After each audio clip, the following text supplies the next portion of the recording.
बाजारापेक्षा जास्त क्रिस्पी, आतून सॉफ्ट आणि एकदम परफेक्ट मेंदू वडा घरी बनवायचा आहे तर ही रेसिपी शेवटपर्यंत नक्की बघा. एकदम पुन्हा बाहेरचा वडा खाणार नाही. मेंदू वडा बनवताना लोक ही एक मोठी चूक करतात, म्हणून वडा क्रिस्पी होत नाही. आज मी तुम्हाला परफेक्ट मेंदू वडा हे सगळे टिप्स सांगणार आहे. वाट्या उडीद डाळ स्वच्छ धुवून घ्या आणि ती 4 ते 5 तास पाण्यात भिजत ठेवा. उडीद डाळ मिक्सरच्या जारमध्ये थोडी थोडी करून घाला. वाटताना शक्यतो पाणी घालू नका. हलकी वाटून तयार झाली आहे. आता हे बॅटर एका मोठ्या भांड्यात काढा. मध्ये चवीनुसार मीठ आणि बारीक चिरलेली कोथिंबीर घालून घेऊया. तुम्हाला हवा असेल तर थोडी बारीक चिरलेली हिरवी मिरची, कढीपत्ता आणि मिरची जाडसर कुटून घालू शकता. हलकं फेटून घेऊया. यामुळे वडा आतून मऊ आणि बाहेरून एकदम क्रिस्पी होतो. हाताला थोडंसं पाणी लावा. त्यानंतर हातावर थोडंसं पीठ घ्या आणि हलक्या हाताने गोल आकारात द्या.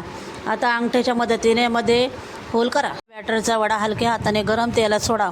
तेल मध्यम गरम असावं, म्हणजे वडा बाहेरून छान क्रिस्पी आणि आतून परफेक्ट सॉफ्ट गोल्डन ब्राऊन होईपर्यंत तळून घ्या. घाई करू नका. मध्यम आचेवर तळल्यामुळे बाहेरून एकदम क्रिस्पी आणि आतून मऊ होतो. अलगद बाहेर काढा आणि टिश्यू पेपरवर ठेवा, म्हणजे अतिरिक्त तेल निघून जाईल. बघा किती सुंदर गोल्डन ब्राऊन रंग आला आहे. बाहेरून एकदम क्रिस्पी आणि आतून मऊ असा परफेक्ट मेंदू वडा तयार आहे. तर क्रिस्पी गोल्डन आणि आतून सॉफ्ट मेंदू वडा तयार झाला आहे. ही रेसिपी एकदा नक्की करून बघा. तुमच्या घरी सगळ्यांनाच नक्की आवडेल.